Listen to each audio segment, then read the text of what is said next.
तो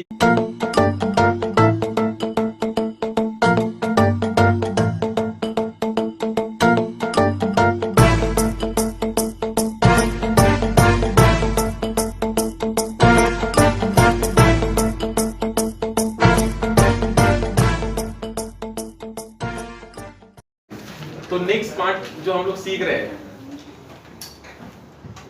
halogen derivative alkane में हमने स्टार्ट किया था कि how you can prepare alkyl halides bye reacting from alcohols, how you can prepare alkyl halides from alcohols.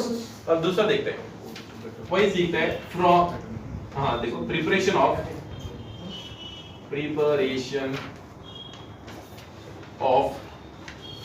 Alkyl halides. और basically अपना interest mono halogen derivative में, alkyl halides from alcohols using px3 and px5, right. Basically ये भी हैलोजेनेटिंग agent है, मतलब इनका भी काम होगा हैलोजन देना, ठीक है ना, px3 and px5। तो देखते पहला, तो पहले देखिए, अगर मैं लिखूं PCl5, नाम सुना होगा, phosphorus pentachloride, geometry trigonal bipyramidal, है ना, हाइब्रिडाइजेशन इज sp3d, है ना। आप कुछ भूल के खुद आप देखो ऐसा होता है ना, जैसे Cl और यहाँ पे Cl, और यहाँ पे फास्फोरस होता है ना। So this are called equatorial bonds and this are axial bonds. To minimize the repulsion between this lone pair या बॉन्ड पेयर, इक्वेटोरियल बॉन्ड क्या हो जाता है, इलांगेट हो जाते हैं, है ना, केमिकल बॉन्डिंग PCl5, है ना। ये एक्सियल बॉन्ड क्या हो जाते हैं, इलांगेट हो जाते हैं, हाइब्रिडेशन होता है sp3d, समझ में आ रहा है, ट्राइगोनल बाइपिरामिडल। तो नेचर में ना PCl5 एग्जिस्ट करता है, लेकिन PbR5 does not exist, उसी प्रकार है Pi5 also does not exist, है ना, ये एग्जिस्ट नहीं करता, does not exist,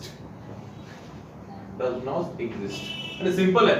अगर आप Br लगाएंगे तो बहुत बल्कि है और फास्फोरस उतना उनका झेल नहीं पाएगा, तो अल्टीमेटली उनमें बॉन्ड स्ट्रांग नहीं बनेगा और उनमें स्टेरिक क्या होगा, ज्यादा रिपल्शन, PbR5 टूट जाएगा, PbR5 टूट जाएगा, उसी प्रकार Pi5 भी टूट जाएगा। इसलिए कौन एग्जिस्ट करता है, PCl5। उसी प्रकार देखिए, अगर मैं बात करूं यहाँ पे, तो वी हैव PCl3 एग्जिस्ट करता है, देन वी हैव PbR3, ये भी एग्जिस्ट करता है, और Pi3 ये भी एग्जिस्ट करता है, ठीक है ना। हाँ, तो देखो, PCl3 एग्जिस्ट करता है, PbR3 एग्जिस्ट करता है, Pi3 भी एग्जिस्ट करता है, phosphorus trichloride, phosphorus tribromide, phosphorus ट्राइआयोडाइड, समझ में आया।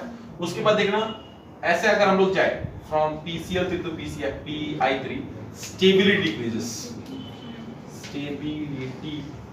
डिक्रीजेस, और ये आपको पता होना चाहिए क्यों, क्योंकि ब्रोमीन का साइज बड़ा हो रहा है, बॉन्ड वीक हो रहा है, और स्टेरिक क्लाउडिंग भी बढ़ रही है ना, स्टेरिक क्लाउडिंग, इसीलिए स्टेबिलिटी क्या हो रही है, डिक्रीज हो रही है। देखो अभी देखो इनको कैसे बनाना है हमको, देखो बेसिकली हम लोग क्या करते हैं, फास्फोरस को P4 को क्लोरीन के साथ रिएक्ट करवाते हैं। अब देखो ऑक्सीजन डायटोमिक है O2, H2 डायटोमिक है H2, समझ में आ रहा है ना, O3 ट्राइएटोमिक O3, वैसे फास्फोरस P4 क्या है, टेट्राएटोमिक, समझ में आ रहा है, ये टेट्राएटोमिक है, इसकी एटोमिसिटी चार्ज इस पे P4 लिखते हैं, ऐसे हम लोग लिखते हैं ना, ऐसे Cl2 ऐसे P4, और दोनों की रिएक्शन होती है, आपका बनता है PCl3, रिएक्शन बैलेंस कर सकते हैं रिएक्शन ऑफ PCl3 है ना, PCl अगर इसको ऐसा करना है 4, है ना, ये कितना होगा बोलो, 4 ये समझेगा 6, रिएक्शन हो गई बैलेंस। तो पहले P4 reacts with Cl2 to form PCl3, आगे फिर से PCl3 रिएक्ट करता है Cl2 से, और आपका क्या बन जाता है, PCl5, समझ में आ रहा है, PCl5। अगर मैं PCl5 को डिकंपोज करूं तो पहले किसमें टूटेगा, PCl3, और बाद में P4 एंड Cl2, इस प्रकार बना सकते हैं, समझ में आ रहा है। उसी प्रकार अगर आपको PbR3 को बनाना है, आप क्या करोगे, P4 प्लस Br2, याद रखना ये रिएक्शन यहीं पे रुक जाएगी, PbR3, समझ में आ रहा है, बैलेंस कर लीजिए। उसी प्रकार अगर क्या करेंगे, P4 प्लस बोलो क्या आपका I2, क्योंकि बोलो क्या आपका Pi3, समझ में आ रहा है। तो PCl3 हम लोग रेडीमेड यूज कर सकते हैं, लेकिन PbR3 and Pi3 are unstable, इसलिए रेडीमेड लेंगे तो वो कुछ इसमें डिकंपोज हो जाएंगे फिर से, तो हमको इनको इन सिटू बनाना पड़ेगा, यानी रिएक्शन मिक्सचर में इनको बनाना पड़ेगा, समझ में आ रहा है, ये बात होगा। और ये बेसिकली क्या, हैलोजेनेटिंग एजेंट्स, यानी इनका काम है हैलोजन देना। तो PCl5 क्या देगा, क्लोरीन, PbR3 क्या देगा, ब्रोमीन, ये क्या देगा आयोडीन। नहीं ये हैलोजन देने का काम करते हैं, दे आर हैलोजेनेटिंग एजेंट्स। जैसे क्लोरीनेशन विल डू क्लोरीनेशन, वैसे phosphorus pentachloride will do chlorination. आया समझ में? हमको सीखना है, एक-एक करके हमको सीखना है, राइट? देखो फिर होता क्या है।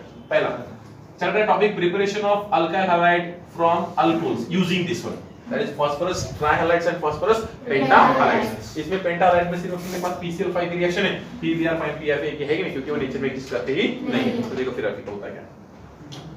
पहले हम लोग अल्कोहल लेते हैं ROH, है ना, और इसमें हम लोग डालते हैं PX3, चलेगा? PX3 and keep in mind where X may be chlorine, it may be bromine, it may be iodine because all exist, right? और इनको हम लोग क्या बनाएंगे? Red phosphorus. फास्फोरस का एक एलोट्रॉप है, रेड फास्फोरस। फास्फोरस का क्या है? एक एलोट्रॉप। एक रेड फास्फोरस होता है, एक व्हाइट फास्फोरस होता है, एक ब्लैक फास्फोरस होता है। तीन एलोट्रॉप होते हैं। कार्बन के एलोट्रॉप कौन से है बोलो? बकीबॉल, डायमंड, ग्राफाइट। वैसे फास्फोरस के एलोट्रॉप है, समझ में आ रहा है? और एक फास्फोरस जो माचिस की तीली में यूज होता है, that is which? Red phosphorus. माचिस की तीली में नहीं, माचिस की है ना। तो आपने रेड फास्फोरस लेना है P4 प्लस X2, है ना, और यहाँ पे आप करोगे रिफ्लक्स इन C2 C2 जो बनेगा यूज होता रहेगा, समझ में आ रहा है? P4 plus X2 will give generally क्या बोला आपका? PX3। जनरल रिएक्शन दिख रहा है ना, सिंपल है। इसका काम है हैलोजनेशन करना। तो यहाँ पे क्या होगा देखो, आपका बनेगा RX, समझ में आ रहा है? ध्यान से देखना। अभी जब भी और यहाँ पे बनेगा आपका H3PO3, क्या बनेगा?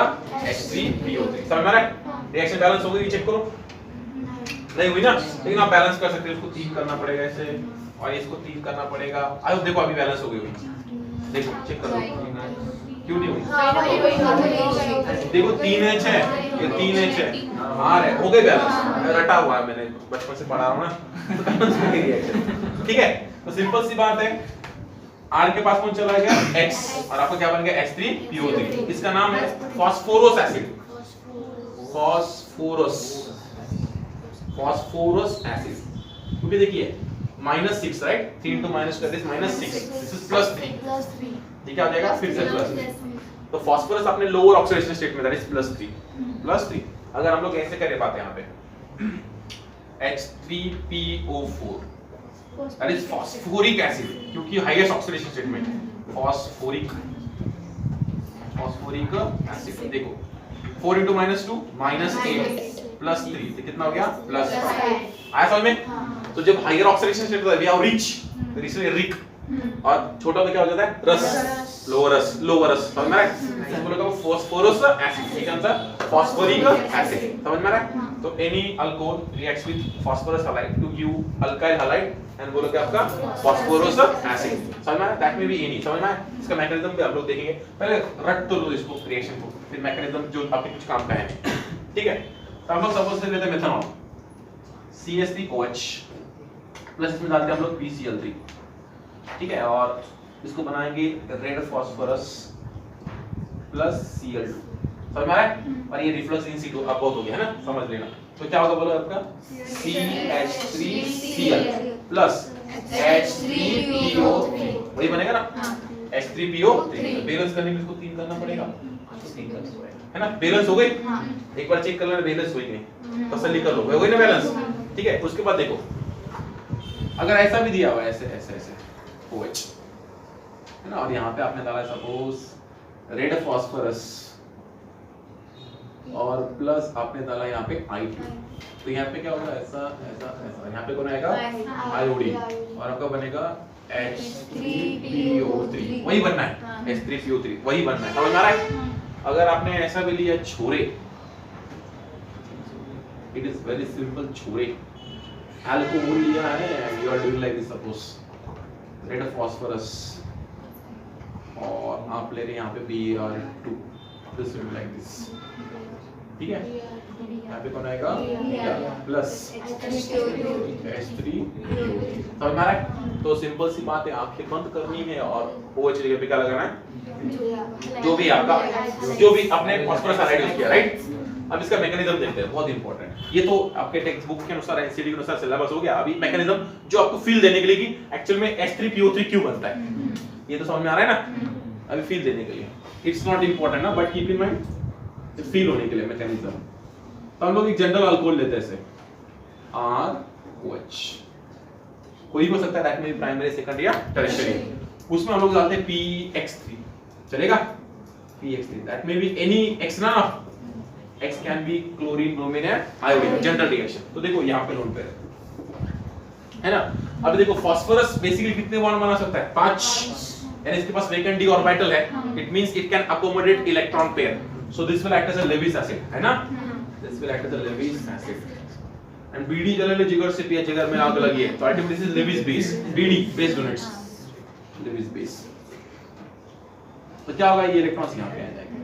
याद रखना मैकेनिज्म का काम होता है जो फाइनल प्रोडक्ट बनते हैं उनको एक्सप्लेन करने के लिए हम लोग आड़म धड़म मैकेनिज्म बनाते हैं, but that mechanism should be logical. ऐसा नहीं कि किधर भी एरो घुमा दी, एरो घुमाना इज शुड बी लॉजिकल, और अल्टीमेटली ये जो एरो घुमाना है वो किसको एक्सप्लेन करने के लिए, बस प्रोडक्ट बन जाए। यानी जो एक्सपेरिमेंटल डेटा है वो हम लोग थ्योरेटिकली एक्सप्लेन करने की कोशिश करते हैं, समझ में आ रहा है, लेकिन दैट शुड बी लॉजिकल, समझ में आ रहा है। यानी ऐसा नहीं कि बाबा हो गया तो ये ऐसा ऐसा हुआ होगा, सिंपल सी बात है। मैंने बोला कि सबको श्रेयस ऊपर से नीचे आए, है ना, तो आप लॉजिकल, आपका लॉजिकल एक्सप्लेनेशन क्या होगा, श्रेयस चला हो एकदम डिटेल में, श्रेयस ने पहले खाया होगा, तो उसने जो खाया उसका ग्लूकोज मिलकर बना होगा, उस पे एनर्जी बनी होगी, फिर उसके बाद वो चला होगा, उसने पहला पैर उठाया होगा, फिर स्टेयर कैसे चढ़ा होगा, फिर दरवाजा ओपन किया होगा और अंदर आया होगा, दिस इज लॉजिकल।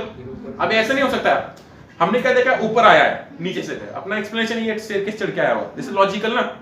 लेकिन आप ऐसे नहीं, आपने आपको बोला कि मैकेनिज्म बनाओ, आप बोले हां श्रेयस उधर था, गायब हुआ होगा, इधर आया होगा, इट्स नॉट लॉजिकल ना। द एक्सप्लेनेशन होना चाहिए, but that should be logical.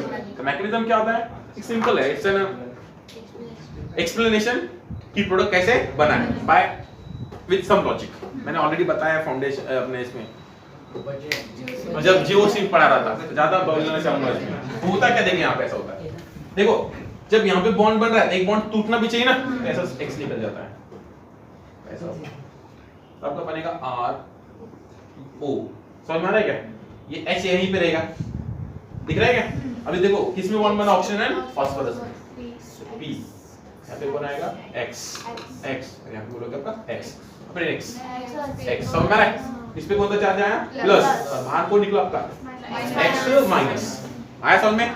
अब ये अच्छे लिविंग ग्रुप में कन्वर्ट हो गया, उसके बाद क्या X आएगा और पीछे से अटैक करेगा, आया समझ में, और ऐसे निकल जाएगा, बात समझ में। यहाँ पे क्या बन जाएगा, RX प्लस बोलो क्या आपका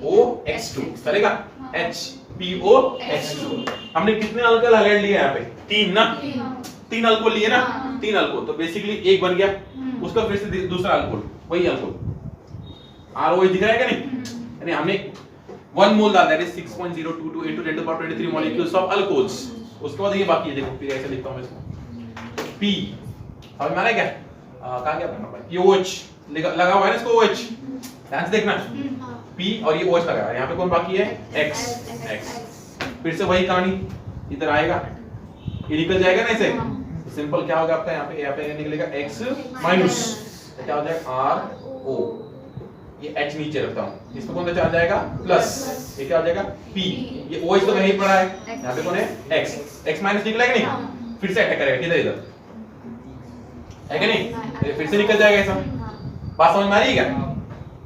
तो क्या बनेगा यहाँ पे RX प्लस, अभी H2PO2X, फिर से X बाकी है, फिर से तीसरा मॉलिक्यूल आएगा, ले लो ROH, यहाँ पे फिर से अभी कौन है देखो P, यहाँ पे OH, यहाँ पे OH, और यहाँ पे कौन बचा है X, ऐसा अटैक करेगा, X निकल जाएगा, X is good leaving group, X is good leaving group, ये निकलना काम है ना इसका, सिंपल है, दिस विल बिकम RO, ये H, ये पुलुश, ठीक है, यहाँ पे P, यहाँ पे कौन बोला आपका OH, यहाँ पे कौन बोला आपका OH, समझ में आ रहा है क्या, और X निकल गया ना बाहर, फोकस रखना X माइनस, ये आएगा ऐसे इधर अटैक करेगा, और ऐसे निकल जाएगा ना फिर से। देखो फिर क्या होगा, RX गिन लो, 1 2 3 H3 समझ में आ रहा है?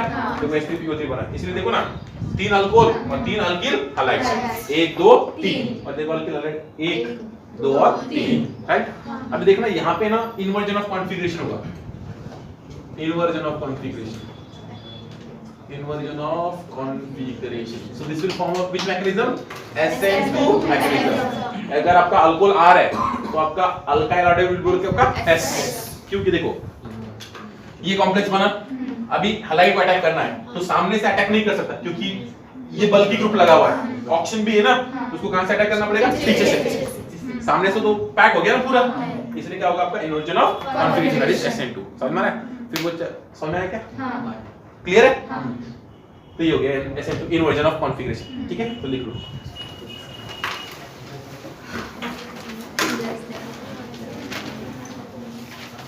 तो ये mechanism is not very important, but what is important, you should remember जब भी alcohol will react with PX3 there will be आपका inversion of configuration by SN2।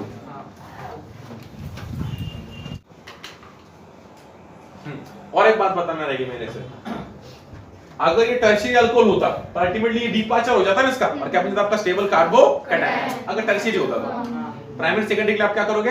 SN2, tertiary क्या करोगे? SN2, हर बार लागू होगा, ठीक है? नहीं समझ में आएगा? आगे देखना, तो रिएक्शन ऑफ फॉस्फोरस ट्राइहालाइड्स हमारा हो गया, राइट? सबसे फास्ट कौन रिएक्ट करेगा? PI3 then PBr3 then PCl3, क्योंकि PI3 अनस्टेबल, फटाक से बॉन्ड टूट जाएंगे, फटाक से रिएक्शन हो जाएगी, ठीक है? And I is very good leaving group ना, क्योंकि यहां पे लिविंग ग्रुप जा रहा है कि नहीं, जल्दी जाएगा, और I is very strong nucleophile also, फटाक से कर देगा, समझ में आ रहा है? ठीक है? तो रेट ऑफ रिएक्शन सबसे ज्यादा किसके लगेगा? PI3 देन लिख लो PI3 and PCl3. The rate of reaction decreases. Okay? If it is primary alcohol, secondary alcohol, then what will happen? SN2. And tertiary आता क्या हो जाएगा? SN2. यानी ये स्टेप बदल जाएगी, ये चूर चला जाएगा और अब क्या हो जाएगा? कार्बोकैटायन।